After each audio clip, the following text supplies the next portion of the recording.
Hey everyone, another video from Theme Park DNA. Today we're going to be comparing my two Tsuba based design sabers. I got a lot of requests in the comments asking me to compare the two, and so it took me a little bit to get around to it, and I apologize for that. But today we're going to be talking about the Ultrasaber Spectre and this Ultrasaber Manicore hilt with parts from the Custom Saber Shop. So first off, let's talk about the Spectre here. The Spectre is obviously a lot more ornate, and it's got a lot more going on as far as design goes, but I gotta say it's very comfortable.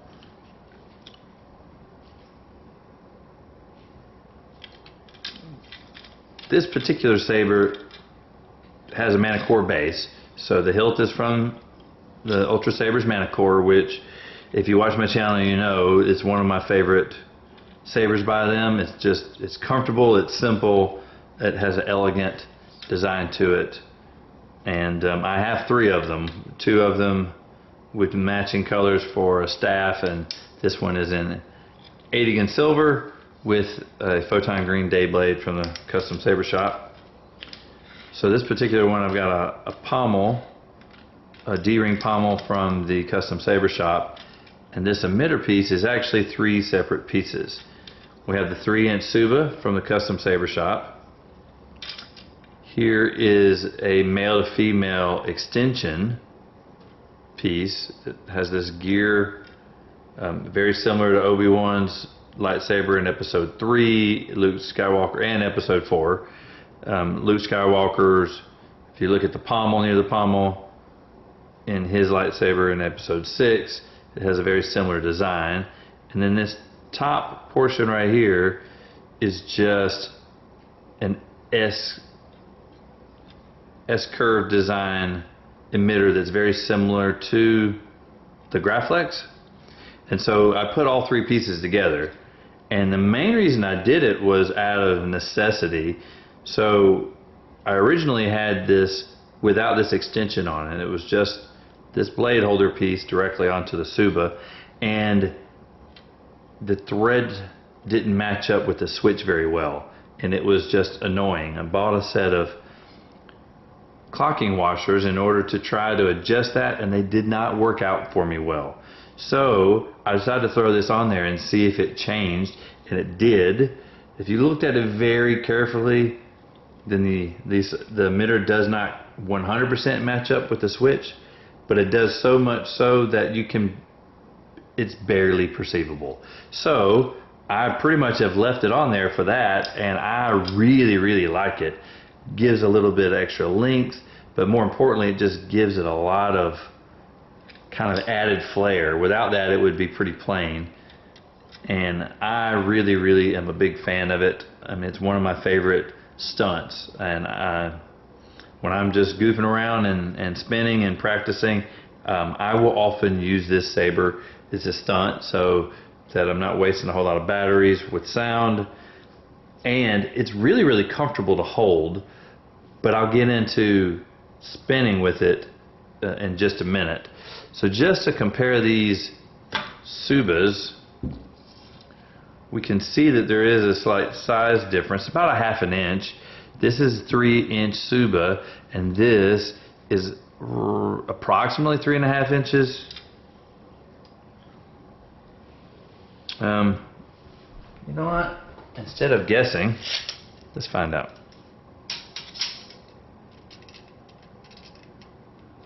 Nope.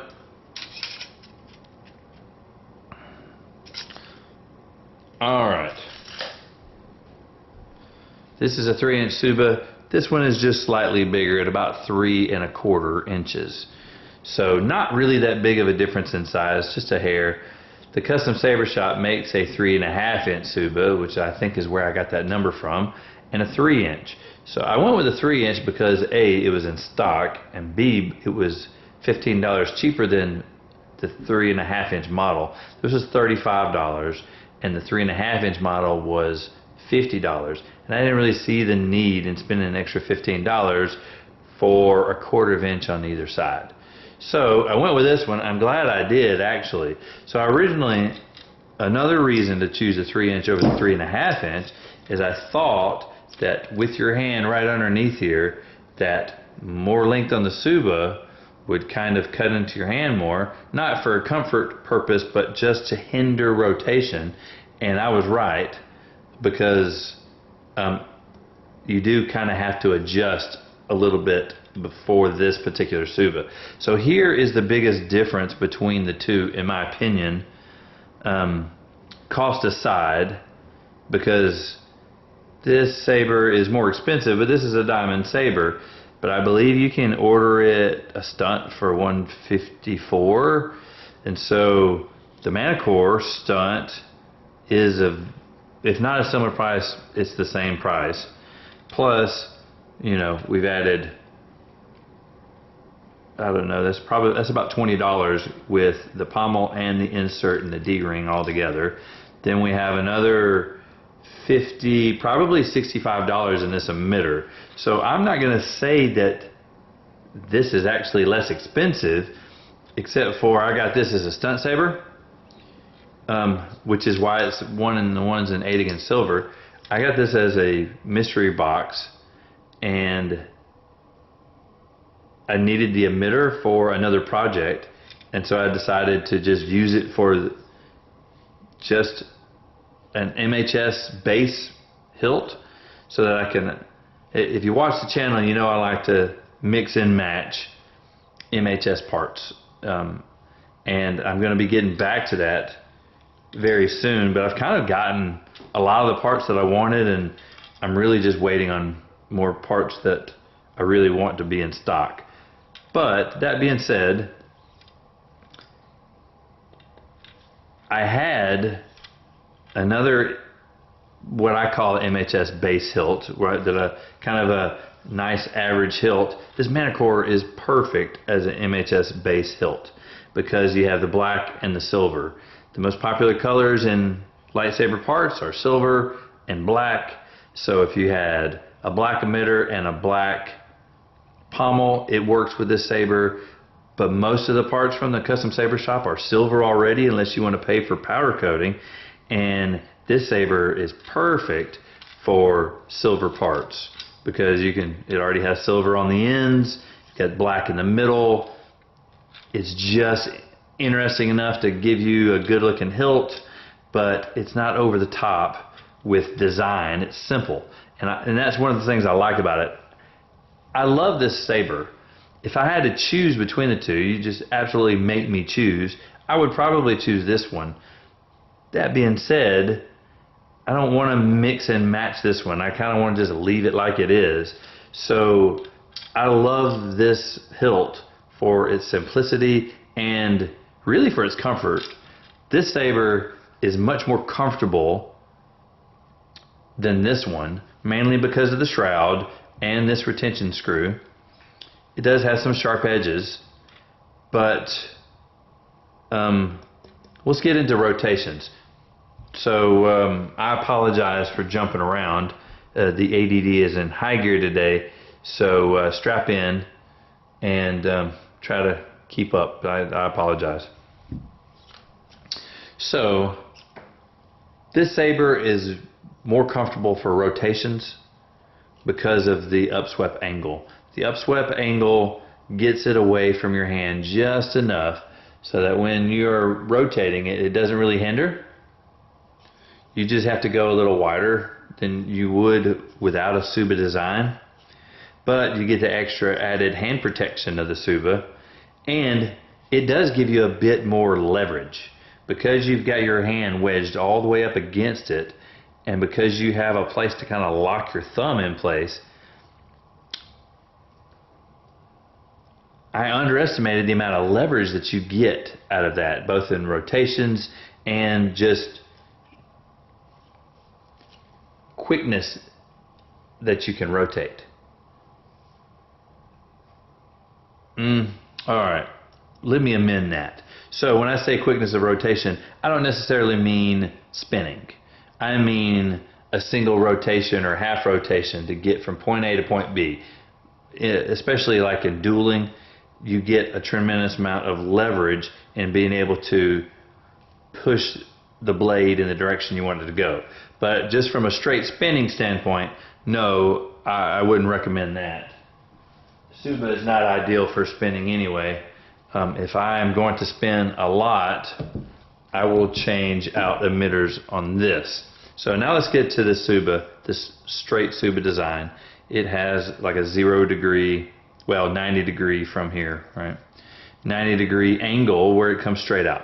So it's very comfortable for dueling, but for spinning it's not quite ideal, and it's because of that lack of the upward angle that's on this one. We have a flat angle here, which means it just rests right up against your thumb joint here, and it doesn't want to rotate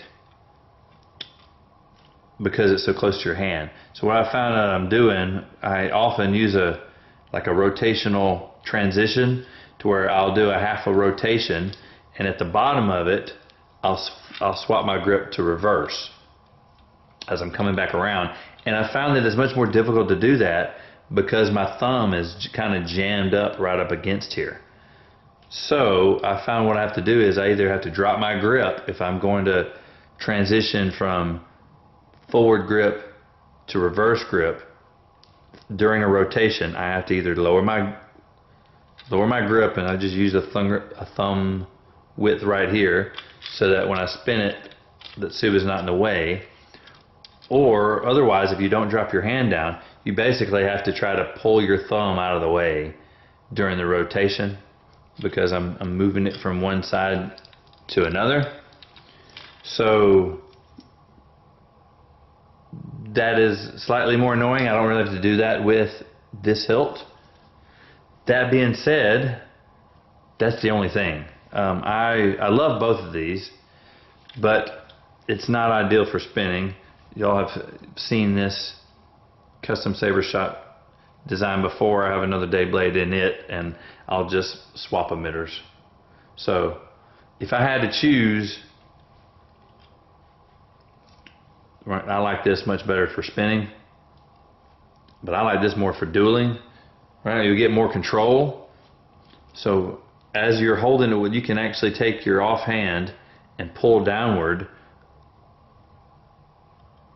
against your top hand and really get a lot of control in moving the blade when dueling.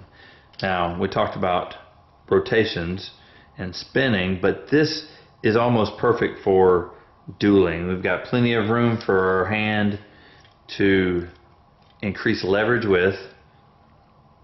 It's comfortable, and it protects your hands from getting hit by another blade. Well, most of it, right? Your knuckles you're gonna get hit anyway. So both of these sabers are very similar in size.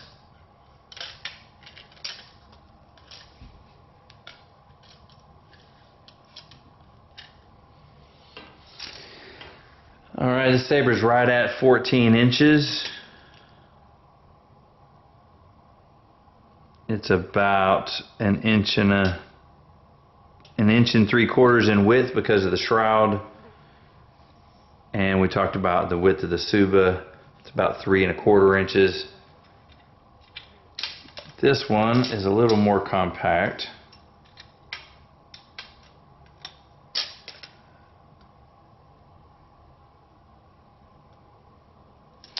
This one's about 12 3/4 inches long, if you don't count the D-ring. And I believe it's 1.45 inches wide here in the black section. Leave me in the comments and below, what do you think about these two Tsuba sabers? What do you think about the Tsuba design overall? You like it? You dislike it? Let me know. If you like this content, let me know with a thumbs up. If you haven't subscribed, we would love to have your subscription. That's going to do it for today. Thank you so much for watching.